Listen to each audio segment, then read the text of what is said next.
저는 평범한 40대 가장입니다. 그저 가족을 위해 성실히 살아가는 사람이라고 말할 수 있겠죠. 특별히 가진 것도 많지 않았지만 그렇다고 해서 부족하다 느낀 적도 없었습니다. 무엇보다 제겐 사랑하는 아내와 웃음 많은 7살 딸이 있었고 그 아이의 웃음을 지키는 게 삶의 이유이자 원동력이었습니다. 지난 12년 동안 저는 늘 그런 마음으로 하루하루를 버텨왔습니다. 사람들은 가장의 삶이 쉽지 않다고 말합니다. 맞는 말이죠. 책임이란 건 언제나 무겁고 때때로 억울할 만큼 고단했습니다. 하지만 저는 그렇게 생각했어요. 힘들어도 내가 버티면 아내와 아이가 행복할 수 있다면 그걸로 충분하다고요. 회사를 다니면서도 저는 늘 가족을 먼저 떠올렸습니다. 퇴근길에 장을 봐서 돌아가고 피곤한 몸을 이끌고도 아이를 챙기고 씻기며 하루를 마무리했습니다. 주말이 되면 자연스럽게 집안일 대부분을 제가 도맡았습니다. 세탁기를 돌리고 걸레질을 하고 음식이 떨어지면 장을 봐왔습니다. 힘들었냐고요? 네, 물론 힘들었습니다. 하루 종일 몸이 고단했지만 그래도 제가 그런 역할을 다하는 게 당연하다고 생각했습니다. 아내가 좀 더 편했으면, 그래서 웃을 수 있으면 그걸로 충분하다 믿었으니까요. 아내는 저와는 다른 사람이었습니다. 성격이 활발하고 사교성이 뛰어났습니다. 어디를 가든 사람들과 쉽게 친해지고 웃음소리로 분위기를 바꾸는 사람이었죠. 결혼 전부터 그 모습이 좋았고 결혼한 뒤에도 늘 그런 모습을 유지했습니다. 육아로 바빠진 뒤에도 변하지 않았습니다. 지역 맘카페에서 활발히 활동하고 유치원 학부모 모임이나 지역 커뮤니티에서도 적극적으로 참여했습니다.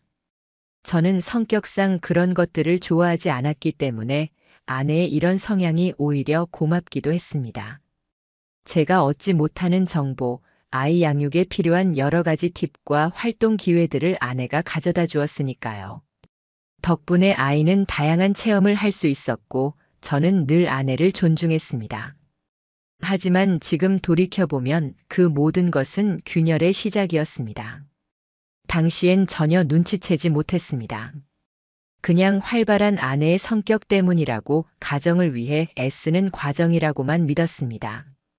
사실 남편이란 존재는 그렇잖아요. 대체로 의심보다는 믿음을 택하고 문제의 가능성보다는 안정된 현재를 바라보고 싶어 하는 존재. 저는 그 믿음 때문에 눈을 감고 있었던 겁니다. 처음 어색함을 느낀 건 아주 작은 부분이었습니다. 예전에는 모임이나 카페 얘기를 집에 와서 즐겁게 풀어내곤 했던 아내가 어느 순간부턴가 말을 아끼기 시작한 겁니다. 오늘 무슨 얘기 나눴어? 재미있는 거 있었어? 하고 무심코 물으면 별거 없어. 그냥 평소 얘기지 뭐. 하고 퉁명스럽게 넘어갔습니다. 처음에는 대수롭지 않게 생각했습니다. 그럴 수도 있겠다고요. 잠깐 기분이 안 좋거나 괜히 귀찮아서 그럴 수도 있다고 여겼죠. 그런데 이상하게도 그게 계속 반복되면서 점점 신경 쓰이기 시작했습니다. 이와 동시에 눈에 띄는 변화가 하나 더 있었습니다. 바로 휴대폰이었습니다. 전에는 집에 오면 그냥 식탁 위에 두고 큰 신경을 쓰지 않았던 사람이었습니다. 그런데 어느 날부터 아내는 휴대폰을 늘 손에 들고 다녔습니다. 샤워를 갈 때도, 화장실에 들어갈 때도, 빨래를 갤 때조차도 휴대폰은 손 닿는 곳에 두고 곁눈질로 확인하더군요. 알림음이 울리면 누구보다 빠르게 화면을 켜봤다가 곧장 잠금 화면으로 돌리고, 제가 무심히 시선을 보내면 시선을 피하거나 다른 동작으로 얼버무렸습니다. 사람의 감각이라는 게 묘합니다. 논리로 설명할 수 없는데도 불길한 기운 같은 게 있습니다. 제 아내도 그런 감각이 싹트기 시작했습니다. 뭔가 이상하다. 뭔가 감추고 있다. 하지만 그게 뭔지는 알 수 없으니 의심이라는 게 쉽사리 불타오르지는 않았습니다. 솔직히 말하면 일부러 애써 무시했습니다. 내 아내는 그럴 사람이 아니라고 믿고 싶었거든요. 그래도 어느 날 저는 결국 물었습니다. 요즘 왜 휴대폰 들고 다녀? 아내는 피식 웃으며 말했습니다. 요즘 카페에 글이 많이 올라와. 뒷얘기도 많고 실시간으로 봐야 재밌거든. 그래서 말인즉슨 그럴듯했습니다. 아내는 원래 성격이 사교적이니까 실시간 소식을 놓치기 싫어할 수도 있죠. 그럼에도 제 가슴 어딘가에선 미묘한 이물감이 사라지지 않았습니다. 설명하기 어려운 불편한 감정이 뱃속에서 서성였죠. 그러다 또 다른 단서가 생겼습니다. 외출이었습니다. 아내는 아이를 핑계로 점점 외출을 자주 하기 시작했습니다. 이유는 그럴듯했죠. 애가 집에만 있으면 답답해한다. 맘카페 모임에서 소규모 모임이 생겼다. 체험학습 다녀올 거다. 겉으로 들으면 다 그럴싸한 이유들이었습니다. 한두 번은 저도 고개를 끄덕이며 믿을 수 있었습니다. 하지만 시간이 지나자 무언가 석연치 않은 구석이 드러나기 시작했습니다. 하루는 퇴근 후에 아이에게 무심코 물었습니다. 오늘 어디 다녀왔어? 그때 아이가 대답한 말은 제 가슴을 철렁하게 만들었습니다. 집에만 있었는데? 저는 당황해서 말했습니다. 엄마랑 마트 다녀왔다며? 아이는 고개를 갸웃하며 말했죠. 아니야. 엄마 혼자 갔다 왔어. 그 순간 제 등골을 차갑게 훑고 지나가는 감각이 있었습니다. 도저히 웃어넘길 수 없었습니다. 그날 밤 저는 조심스럽게 아내에게 물었습니다. 오늘 애랑 마트 다녀왔다고 했잖아. 근데 애는 기억 못하는데? 아내는 눈 하나 깜짝하지 않고 말했습니다. 아, 얘 또 멍 때리다가 까먹었나 보네. 원래 잘 까먹잖아. 저는 겉으로는 그냥 넘어갔습니다. 하지만 안쪽에서는 큰 파도가 일렁이는 것 같았습니다. 억지로 감추고 억지로 삼키면서도 분명히 느꼈습니다. 뭔가 맞지 않는다. 틀렸다. 거짓말이다. 그 무렵 아내의 외출 패턴은 더 도드라지게 변했습니다. 평소보다 화려한 옷을 고르고 평소에 바르지 않던 진한 립스틱까지 바르기 시작했습니다. 누가 봐도 누구를 만나는 듯한 모습이었습니다. 제가 물었습니다. 요즘 왜 그렇게 꾸미고 나가? 예전엔 안 그랬잖아. 아내는 웃으며 대답했습니다. 이제 나도 나이 드는데 꾸미고 다녀야지. 무슨 일 있다고 생각하지 마. 말은 가볍게 했지만 그 웃음은 가볍지 않았습니다. 분명히 무언가를 숨기는 사람의 웃음이었습니다. 이쯤 되니 제 불안감은 단순한 기분 탓이라고 하기엔 너무나 구체적이었습니다. 하지만 동시에 설마 하는 마음이 마지막 신뢰를 붙잡고 흔들리고 있었죠. 설마 내 아내가 그럴 리 없어. 수없이 그 말을 되뇌었습니다. 하지만 그럴수록 불신은 더 깊어졌습니다. 마지막으로 저는 결국 선을 넘기로 했습니다. 아내가 샤워하러 들어간 틈을 타 휴대폰을 몰래 열어본 겁니다.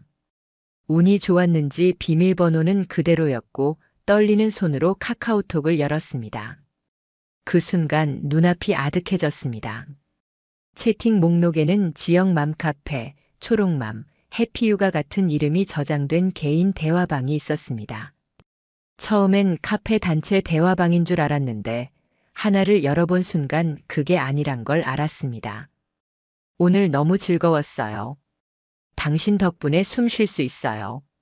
다음엔 아무도 없는 데로 가요. 그 문장을 보는 순간 손이 덜덜 떨렸습니다. 제가 아는 아내의 말투, 아내의 이모티콘, 너무나 익숙한 방식이었습니다. 하지만 메시지 속 당신은 제가 아니었습니다.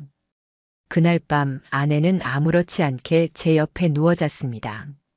고른 숨소리를 내며 평온하게 자는 모습은 제가 사랑해왔던 그대로였습니다.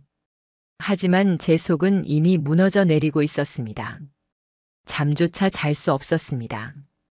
제 곁에 누운 그 사람이 과연 내가 알던 그 사람인가, 진짜 아내인가, 그 의문과 배신감 때문에 심장이 조여드는 것 같았습니다. 다음 날부터 저는 아내의 행동을 꼼꼼히 기록하기 시작했습니다. 외출 시간, 복장, 휴대폰 반응까지 세세히 메모했습니다. 이제 제 머릿속의 의심은 확신으로 바뀌고 있었습니다. 그리고 얼마 지나지 않아 저는 결정적인 장면을 마주하게 됐습니다. 그날은 금요일 저녁이었습니다. 일주일치의 피로가 누적되어 몸은 무거웠지만 마음속은 낯설게도 차갑고 날카롭게 깨어 있었습니다. 아내가 말했습니다. 오늘 맘카페 모임 있어서 나갔다 와야 해. 예전 같았으면 그래, 다녀와 하며 무심히 넘겼을 겁니다. 하지만 지금의 저는 전혀 달랐습니다. 고개는 끄덕였지만 내면의 긴장감은 바늘처럼 곤두서 있었습니다. 저는 이미 진실을 확인할 각오가 되어 있었으니까요. 아내가 옷을 갈아입는 모습은 더 이상 눈부시지 않았습니다. 평소와는 달리 은은하게 번지는 향수 냄새, 예전에는 거의 하지 않았던 머리 손질, 그리고 화사한 원피스까지 그 순간 제 눈에 비친 아내는 제가 알던 아내가 아니었습니다. 그녀는 친구를 만나러 가는 게 아니라 연인을 만나러 나가는 사람의 모습이었습니다. 문을 닫고 나서는 발소리가 점점 작아졌고 현관문이 닫히는 소리가 울리자 제 심장은 거꾸로 뛰는 듯 쿵쾅거렸습니다. 저는 이미 모든 준비를 마쳐두었습니다. 손바닥만 한 소형 GPS 추적기를 며칠 전 구해두었고 아내가 운전하는 차에 부착할 계획을 세워둔 상태였습니다. 차고로 내려가 조심스레 기계를 부착하는 순간 제 손은 떨렸습니다. 이 작은 기계가 앞으로 제 삶을 송두리째 바꿔놓을 수도 있다는 생각에 숨이 막히기도 했습니다. 그러나 동시에 이 작디작은 행동이 제 자존심과 진실을 지키는 행위라는 걸 확신했습니다. 아내의 차량이 출발하자 GPS 화면에 붉은 점이 움직이기 시작했습니다. 저는 제 차 시동을 걸고 천천히 뒤를 따랐습니다. 밤거리를 달리면서도 눈앞의 붉은 점이 제 삶의 모든 의미처럼 느껴졌습니다. 두려움, 분노, 긴장, 모멸감이 뒤엉켜 머리가 쿵쾅거렸습니다. 제발 내 기분이 틀렸길, 단순한 모임이길 그렇게 바랐지만 마음속 어딘가에선 이미 답을 알고 있었습니다. 차량은 도심을 벗어나 외곽으로 향했습니다. 흔히 모임이라면 가지 않을 법한 곳이었습니다. 결국 도착한 곳은 서울 외곽의 대형 복합몰 주차장이었습니다. 저는 안전거리를 유지하며 주차했고 망원렌즈 카메라를 꺼냈습니다. 심장이 터질 것처럼 요동치고 있었지만 손에 쥔 카메라는 놀랍도록 차갑고 무겁게 느껴졌습니다. 잠시 후 낯선 남자가 주차장 쪽으로 다가왔습니다. 그는 당당하고 익숙한 동작으로 아내를 향해 손을 흔들었습니다. 그리고 아내 역시 지극히 자연스러운 미소를 지으며 다가갔습니다. 둘은 오래전부터 함께했던 연인처럼 눈빛을 맞추며 마치 미리 정해진 약속을 재현하듯 함께 걷기 시작했습니다. 그들의 몸짓은 어색함이라고는 전혀 없었습니다. 오랜 시간 다듬어진 관계에서만 나올 수 있는 친밀감이 분명히 보였습니다. 저는 사진으로 그들의 모습을 담아냈습니다. 손끝이 차갑게 얼어붙었고 이마에는 식은 땀이 맺혔습니다. 사진 속 아내의 얼굴은 제가 12년을 함께 살아온 사람이 맞음에도 전혀 알지 못했던 이방인 같았습니다. 그 온화한 미소가 이제는 제게 칼날처럼 느껴졌습니다. 그들은 복합몰 안으로 들어가 옥상 루프탑 카페로 향했습니다. 저는 한참을 망설이다가 결국 뒤따라 올라갔습니다. 그리고 창가에 앉은 두 사람의 모습을 다시 확인했습니다. 그들은 서로의 손을 스치듯 잡으며 웃었고 남자는 몸을 기울여 아내의 귀에 무언가 속삭였습니다. 아내는 제 옆에 있을 때는 본 적 없는 표정을 지었습니다. 정말 행복해 보였고 그 행복이 제 심장을 자르듯 했습니다. 저는 사진과 짧은 영상으로 그 순간들을 기록했습니다. 숨이 막혀 목소리조차 나오지 않았습니다. 카메라 뷰파인더 뒤에서 눈물이 차올랐지만 그것조차 삼켜야 했습니다. 왜냐하면 현실을 외면하면 안 되었으니까요. 집에 돌아온 아내는 아무 일 없었다는 듯 자연스러운 행동을 이어갔습니다. 저녁을 차려주고 평소와 다름없이 대화를 나누며 웃었습니다. 하지만 저는 웃을 수 없었습니다. 잘 먹을 게라는 무미건조한 말밖에 내뱉지 못했습니다. 그 한마디 속에는 제가 담을 수 있는 모든 감정, 분노와 절망과 씁쓸함이 다 들어 있었습니다. 며칠 후 저는 또 다른 증거를 찾아냈습니다. 아내의 노트북이 켜져 있었고 비밀번호가 풀린 상태였습니다. 저는 망설임 끝에 파일들을 살펴보았습니다.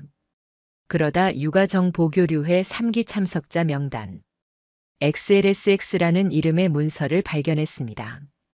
그 속에는 각종 이름과 연락처, 닉네임이 정리돼 있었는데 그중 유난히 눈에 띄는 이름이 있었습니다. 해밀아빠라는 닉네임이었습니다. 그 이름은 제가 이미 기록해둔 GPS 추적에서 확인한 차량 명의인과 동일했습니다.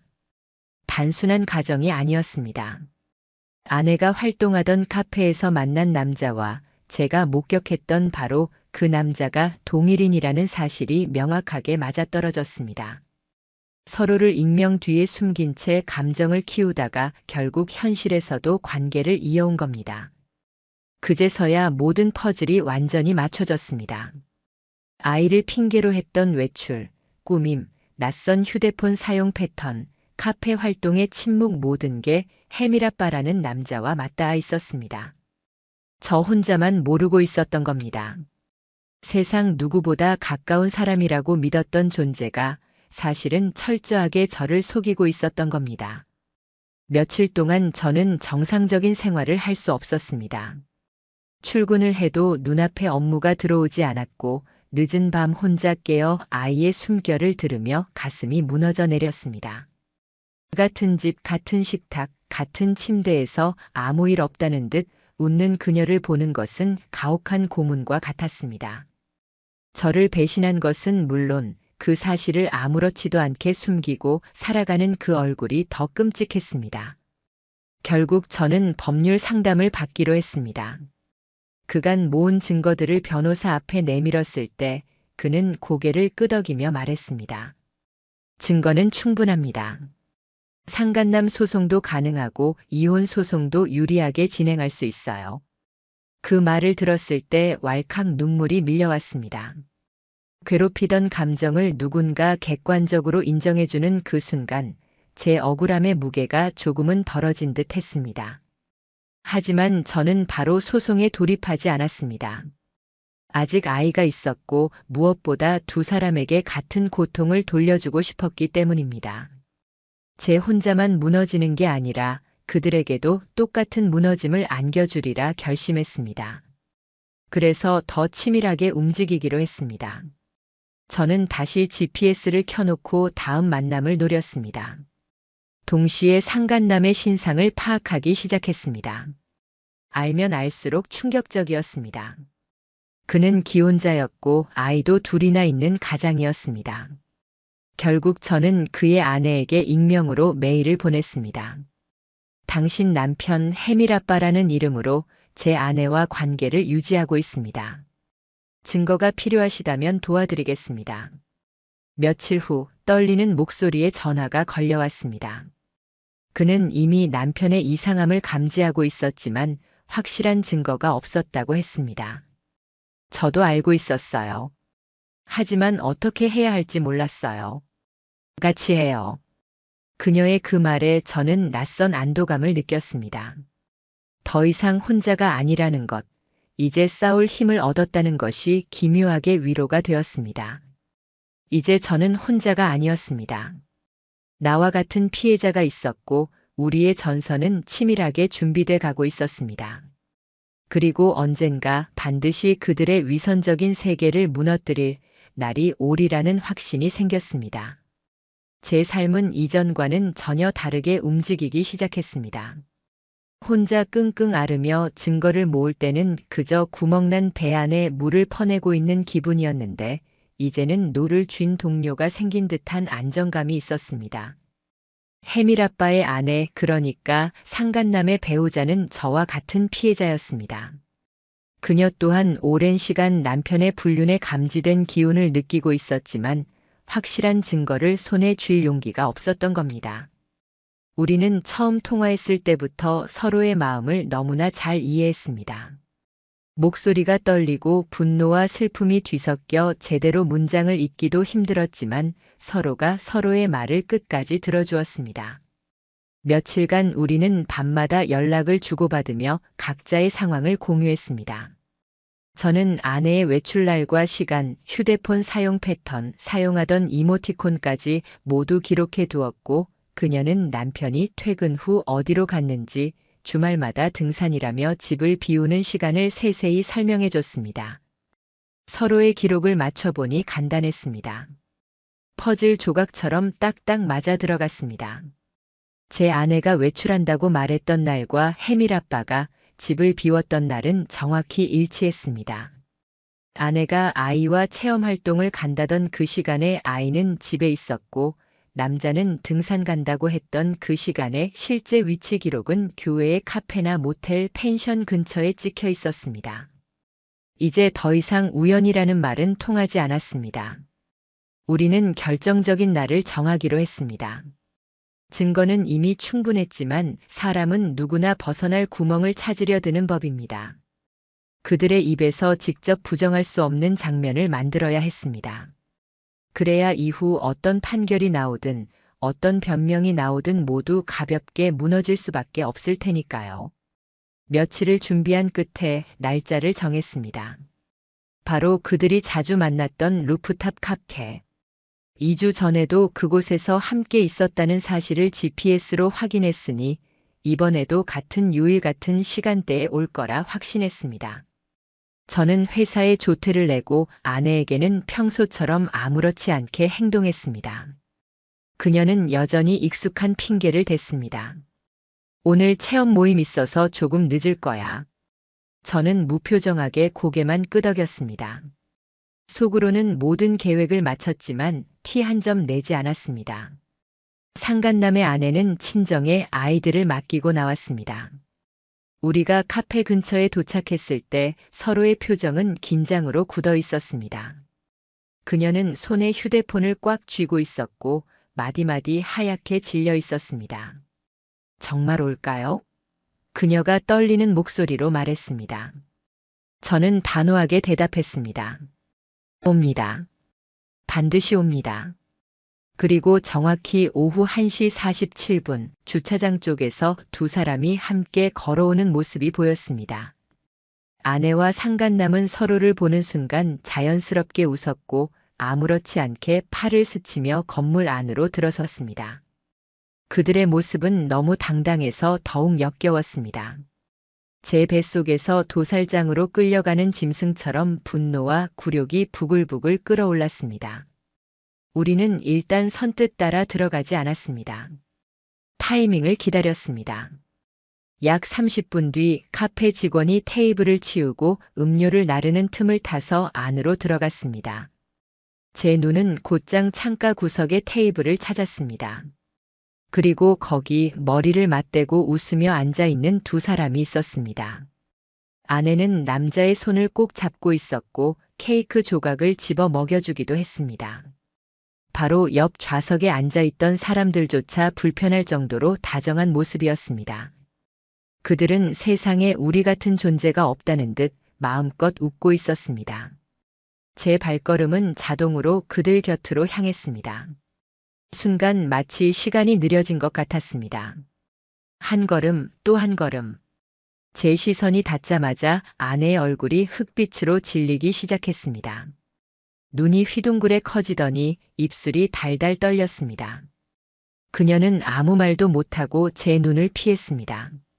그 순간 상간남의 아내가 제 뒤에서 앞으로 나와 핸드폰을 두 사람의 테이블 위에 3개 내던졌습니다. 재생 버튼을 누르자 영상이 크게 흘러나왔습니다. 화면 속에는 정확히 지금 이 장소에 들어오는 두 사람의 모습, 주차장에 함께 서성이는 장면, 심지어 모텔 앞에서 서성이던 기록까지 고스란히 담겨 있었습니다.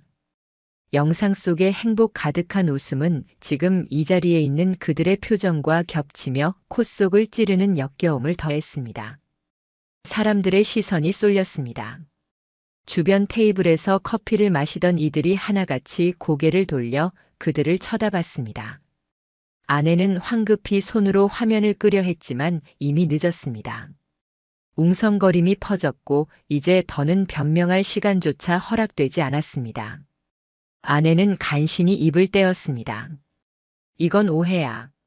그냥 친구야. 그 목소리는 한없이 작고 떨렸습니다. 늘 당당했던 아내의 얼굴에서 핏기가 가시고 고개가 바닥으로 꺼져내렸습니다. 상간남도 입술을 깨물며 말했습니다. 여보, 오해야. 그냥 상담이었어. 진짜야. 하지만 누구도 그의 말을 믿지 않았습니다. 그의 두 눈동자는 불안에 휩싸여 흔들리며 미친 듯이 거짓말을 꾸며내고 있었습니다. 그 모습은 오히려 더 치졸하게 보일 뿐이었습니다. 저는 차갑게 입을 열었습니다. 증거는 이미 충분합니다. 둘 다 상간 소송 들어갑니다. 법정에서 보죠. 제 목소리는 내 스스로도 놀랄 만큼 차갑게 울렸습니다. 아내의 눈과 마주보며 고개를 들었습니다. 아이한테 거짓말을 하고 가정을 속이고 그따위 변명으로 자기 욕망만 채우는 게 상담이냐? 친구냐? 제 말이 끝나자 카페 안은 정막이 흘렀습니다. 아내의 눈에는 금세 눈물이 고였습니다. 하지만 그 눈물은 제게 아무런 의미도 없었습니다. 그것은 죄책감이 아니라 자신이 들켰다는 데 대한 공포와 당황일 뿐이었으니까요. 그날 이후 집에서 아내와 단둘이 마주 앉았을 때 그녀는 무릎을 꿇고 울었습니다. 목소리가 갈라지며 말했습니다. 정말 한순간의 실수였어. 외로워서 그랬어. 당신은 항상 바빴고 나는 너무 외로웠어. 그 말은 제 귓가에 망치처럼 내려쳤습니다. 그토록 제가 열심히 일한 이유가, 그토록 제가 가족을 위해 희생했다고 믿었던 시간이 그녀의 입에서는 고작 외로웠다는 변명으로 값없이 쓰러지고 있었습니다. 제가 회사에서 밤늦게까지 일하고 퇴근해서도 딸과 놀아주고 주말마다 시간을 지켜냈던 희생은 전부 그녀의 외로움이라는 이름 아래 무시되고 있었습니다. 그 순간 저는 더 이상 흔들리지 않았습니다. 그 남자랑 있었던 일 전부 적어. 언제, 어디서 몇 번 만났는지 다 적어. 안 하면 법정에서 얘기하게 만들어줄 테니까. 제 말에 아내는 대답도 못하고 펜을 들었습니다. 그리고 장장 7장에 달하는 자필 진술서를 썼습니다. 거기에는 처음 만난 시점, 서로 호감을 느낀 이유, 이후 반복된 만남과 점점 깊어진 감정이 적나라하게 담겨 있었습니다. 그 글자를 읽으며 제 마음은 허무하게도 오히려 차가워졌습니다. 더는 분노조차 치밀지 않았습니다. 저는 그 진술서를 받아 깔끔하게 파일에 정리했습니다. 증거 사진, 영상, GPS 기록, 통신 내역과 함께. 그리고 상간남의 아내에게도 공유했습니다. 이제 우리는 준비가 끝난 상태였습니다. 둘 다 동시에 상간 소송을 제기하기로 했습니다. 저는 이혼 소송 역시 병행하기로 했고 변호사에게서는 전적으로 유리하다는 답변을 들었죠. 이 모든 과정을 거치며 제 감정은 불타오르던 증오에서 서서히 차갑게 굳어져 갔습니다. 처음엔 믿고 싶지 않았고 그 다음엔 분노에 몸을 떨었지만 이제는 텅 빈 듯 했습니다. 더 이상 제 아내를 같은 가족으로 느끼지 않았습니다. 그저 긴 시간이 지나 잘못 흘러들어온 인간 하나일 뿐이었습니다. 하지만 아직 끝은 아니었습니다. 이제 본격적인 싸움이 시작될 순간이 기다리고 있었습니다. 상간 소송과 이혼 소송을 동시에 준비한다는 건 제가 상상했던 것보다 훨씬 더 고통스러운 과정이었습니다. 사람들은 흔히 법이 정의를 실현한다고 말하지만 막상 그 안으로 들어가 보니 법은 생각보다 훨씬 차갑고 잔인했습니다. 제가 변호사에게 받아들었던 첫 소장에는 아내와 상간남의 이름이 나란히 적혀 있었는데 그 단 두 줄의 활자가 제 12년의 결혼 생활을 송두리째 무너뜨리는 듯한 묵직한 무게로 제 앞을 짓눌렀습니다. 그 종이를 손에 쥔 순간 눈앞이 까맣게 어두워지고 땅이 꺼지는 듯한 기분이 들었습니다. 아내는 처음엔 이 소송 자체를 받아들이지 못했습니다. 제 태도는 이미 차갑게 굳어 있었지만 아내는 여전히 현실을 부정하려 했습니다. 울며 매달리며 말했습니다. 진짜 그렇게까지 할 거야? 우리 아이는 어떡하고? 제발 다시 생각해줘. 그 말에 제 속은 쓰라렸지만 저는 단호하게 대답했습니다. 아이 생각을 했으면 내가 그렇게까지는 안 했겠지. 나는 아이 생각해서 지금까지 참은 거야. 더는 같은 집에서 너랑 숨 쉬는 것조차 고통스러워. 그녀는 그제야 조금씩 사태의 심각성을 깨닫기 시작한 듯 했습니다. 며칠 뒤 아내는 약을 손에 쥐고 집에 들어왔습니다. 우울증 진단을 받고 약을 처방받았다며 나도 이렇게 될 줄 몰랐다. 내가 잘못했다라며 눈물을 터뜨렸습니다. 하지만 그 눈물이 제 마음을 흔들지는 못했습니다.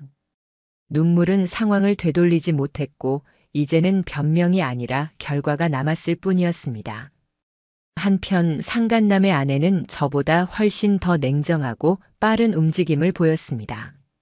그녀는 남편의 회사 인사팀과 윤리위원회에 정식으로 고발 서류를 접수했습니다. 그리고 사내 커뮤니티에는 곧 소문이 퍼졌습니다. 모 팀장이 기혼 여성과 장기간 부정한 관계를 유지해왔다. 순식간에 퍼진 그 이야기는 회사 내부를 흔들었고 결국 그는 정직 처분을 받았습니다. 회사에서 마주치는 사람들마다 수군댔고 그는 더 이상 평범한 사회생활을 이어갈 수 없게 됐습니다. 그 사실을 전해 들은 제 아내는 얼굴이 새파랗게 질렸습니다. 며칠이 지나자 상간남은 제 아내에게 전화를 걸어 울부짖듯 소리쳤다고 합니다.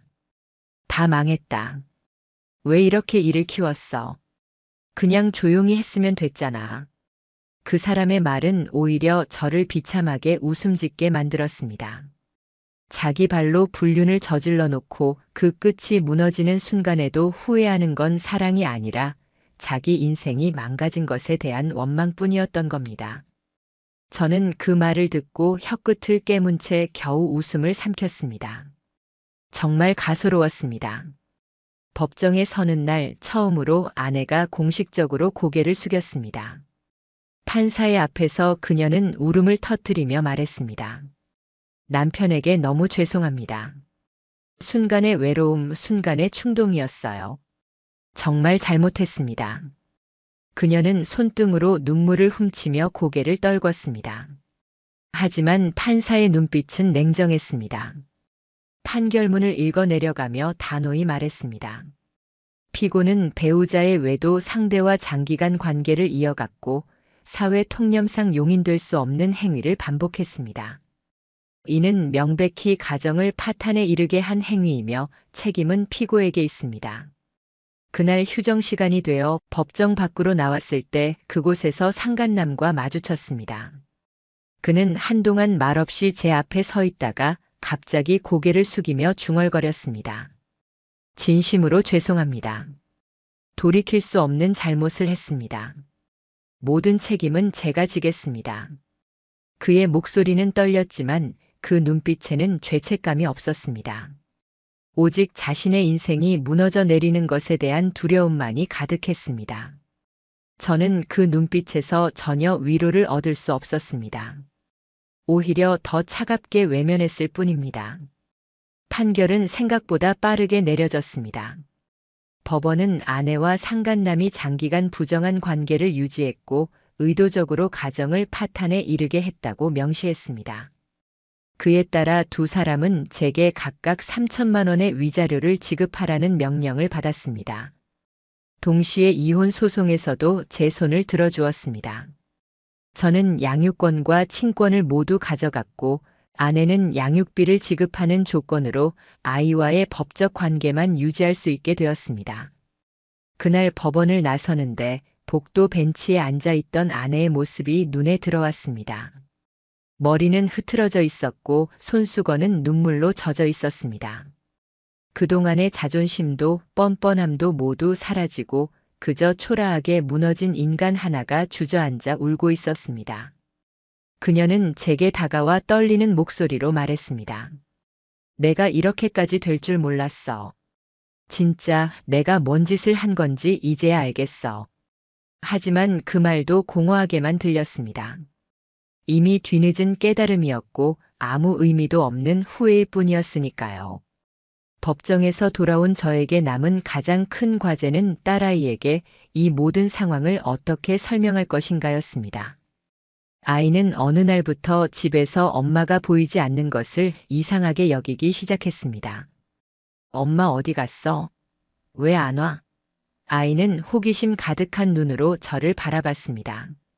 저는 처음에는 차마 사실을 말할 수 없어 둘러댔습니다. 엄마는 잠깐 여행 간 거야. 곧 돌아올 거야.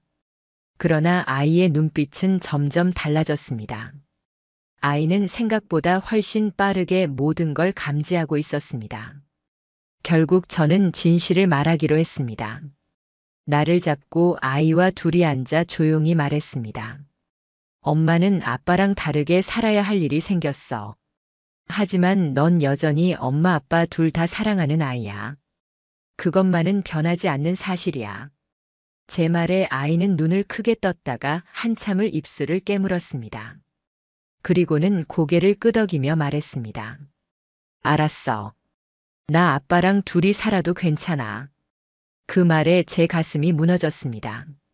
제가 끝내 참아왔던 눈물이 그 자리에서 터졌고 저는 아이 앞에서 처음으로 소리내 울고 말았습니다. 그 작은 손이 제 어깨를 두드려 주는데 그 순간만큼은 그 어떤 말보다 큰 위로였습니다. 그 후 아내는 짐을 싸들고 친정 근처의 작은 고시원으로 들어갔습니다. 전세 계약이 끝나가는 시점이었지만 그녀는 이제 제대로 된 집을 구할 힘조차 없었습니다. 듣자 하니 간호조무사 자격증을 따기 위해 학원에 다니며 하루하루 일용직으로 버티고 있다고 했습니다. 과거에 자신만만하게 웃던 모습은 이제 없고 남은 건 고개 숙인 채 하루를 버티는 초라한 현실뿐이었습니다. 한편 상간남은 회사에서 완전히 외면당했습니다. 과거 팀장으로서의 권위는 사라지고 결국 지방지사로 강등되었다는 소식이 들려왔습니다. 또한 집에서도 친권 소송을 당해 결국 아내에게 모든 권리를 빼앗겼고 두 아이에게 양육비만 보내는 처지로 전락했습니다. 그조차도 종종 보내지 못한다며 생활이 무너졌다는 소문이 들려왔습니다. 저는 이 모든 사실들을 전해 들었지만 그 어떤 웃음도 짓지 않았습니다. 통쾌하기는커녕 이미 그들에게는 아무런 감정도 남아있지 않았습니다. 단지 이제부터 당신들이 감당할 몫이다라는 냉정한 생각뿐이었습니다. 그들의 인생은 그렇게 스스로 선택한 길에 의해 무너진 것이고 저는 그 무너짐을 목격했을 뿐이었습니다. 시간은 결코 멈추지 않았습니다. 법원의 판결이 끝난 뒤에도 저는 여전히 회사에 출근했고 여전히 아침이면 아이와 함께 밥을 차려 먹었고 주말이면 자전거를 타러 공원에 나갔습니다. 겉으로 보기엔 지극히 평범한 일상이 이어졌습니다. 하지만 제 안의 감정은 그 어떤 때보다도 복잡하게 요동치고 있었습니다. 한때는 매 순간이 분노였고 배신감이었고 억울함이었습니다. 하지만 이제는 그 감정들이 조금씩 자리를 바꾸고 있었습니다. 분노 대신 허무함이 찾아왔고 배신감 대신 공허함이 남았으며 억울함 대신 냉소가 들어찼습니다. 어느 순간부턴가 저는 제 아내와 상간남에 대해 증오조차 느끼지 않았습니다. 그저 더 이상 보고 싶지 않은 기억에서 지워내고 싶은 이름과 얼굴일 뿐이었습니다. 아내는 판결 이후 친정에 머물다 결국 갈 곳이 없어졌다는 이야기를 들었습니다. 친정 식구들과의 갈등 끝에 반지하 고시원으로 들어갔다고 했습니다. 그곳에서 하루 일당을 벌며 학원에 다닌다고 했습니다. 한때 누구보다도 활달하고 사교적이었던 사람이 이제는 주변에서 인간관계마저 끊긴 채 홀로 버티고 있다는 사실은 씁쓸함을 자아냈습니다. 과거 그토록 자주 드나들던 맘카페에서도 결국 탈퇴당했다고 했습니다. 불륜 사건의 뒷얘기가 지역 커뮤니티에 퍼지면서 사람들의 손가락질과 차가운 시선을 견디지 못한 거였죠. 상간남의 몰락은 더 가혹했습니다. 그는 회사에서 강등되어 지방지사로 밀려났습니다. 직장 동료들은 그와 함께 일하고 싶지 않다며 노골적으로 선을 그었고 사내 커뮤니티에는 조롱 반 멸시 반의 글이 이어졌습니다. 결국 그는 잦은 병가와 실적 부진을 이유로 더 이상 업무를 맡을 수 없게 되었다는 소식이 들려왔습니다. 집에서도 그의 아내가 친권을 모두 가져가 버렸습니다. 아이 둘은 아버지와의 인연을 사실상 끊었고 그는 양육비만 겨우 보내는 신세가 되었습니다. 그마저도 자주 빠뜨려 소송으로 이어졌다는 이야기까지 들려왔습니다. 그들의 삶이 어떻게 흘러가는지 전해 듣는 순간에도 저는 웃지 않았습니다. 통쾌하지도 않았습니다. 이미 그들에 대한 감정은 오래전에 식어 있었습니다. 증오조차 사치였고 저는 단지 그건 이제부터 그들이 감당할 몫이다라는 생각만 했습니다. 제 삶에서 더 이상 그들은 주인공도 심지어 조연조차도 아니었습니다. 그저 배경 속 희미한 그림자에 불과했습니다. 남은 건 저와 제 딸이었습니다. 사실 이 부분이야말로 제 인생의 가장 큰 과제였습니다. 아이는 엄마의 빈자리를 계속해서 느꼈습니다. 처음에는 엄마 언제 와? 왜 여행을 이렇게 오래 가? 라며 물었습니다. 저는 차마 사실을 말하지 못해 얼버무렸습니다. 그러나 시간이 지날수록 아이의 눈빛이 변했습니다. 아이는 상황을 직감하고 있었던 겁니다. 결국 저는 용기를 냈습니다. 어느 날 아이와 함께 책상에 마주 앉아 진솔하게 말했습니다. 엄마는 이제 아빠랑 따로 살아야 해. 하지만 내가 엄마의 아이이고 또 내 아이라는 건 절대 변하지 않아. 넌 언제까지나 우리가 가장 소중히 여기는 존재야. 제 말에 아이는 한참 침묵하다가 입술을 꼭 깨물었습니다. 저는 아이 앞에서 처음으로 울음을 터뜨렸습니다. 그동안 꿀꺽꿀꺽 삼키며 꾹꾹 눌러왔던 눈물이 한꺼번에 터져 흘러내렸습니다. 아이가 제 등을 토닥이며 작은 손길로 위로하던 그 장면은 제 남은 삶의 버팀목이 되었습니다. 그 뒤로 저는 아이와 함께 새로운 루틴을 만들어갔습니다. 아침이면 함께 식탁을 차리고 새로운 요리에 도전했습니다. 아이에게 맛있는 음식을 해주고 싶다는 마음에 요리 학원에도 등록했습니다. 매일 학원에서 배운 것을 복습하듯 도시락을 만들어 아이에게 주면서 저는 조금씩 회복되고 있다는 걸 실감했습니다. 어느 날 유치원 선생님이 웃으며 제게 말했습니다. 따님이 오늘 엄청 자랑했어요. 아빠가 만든 김밥이 세상에서 제일 맛있다고요. 그 말을 듣는 순간 저는 정말 오랜만에 진심 어린 웃음을 터뜨릴 수 있었습니다. 아이도 점점 밝아졌습니다. 울던 눈빛이 사라지고 웃을 때마다 다시 예전처럼 해맑아졌습니다. 함께 자전거를 타면서 바람을 맞고 새로운 공원을 찾아다니며 작은 행복을 공유했습니다. 어느 날 밤 아이가 갑자기 제게 속삭였습니다. 아빠는 슈퍼맨 같아. 혼자서 나도 돌보고 밥도 하고 일도 다 하잖아. 그 말에 저는 또다시 눈물이 왈칵 쏟아졌습니다. 그 말 한마디면 충분했습니다. 내가 얼마나 괜찮은 아빠인지, 내가 여전히 소중한 존재라는 걸 확인시켜 주었으니까요. 그때 깨달았습니다. 저는 과거에 머물 필요가 없다는 것을. 배신당한 기억은 사라지지 않겠지만 그것이 제 인생의 전부는 아니라는 것을.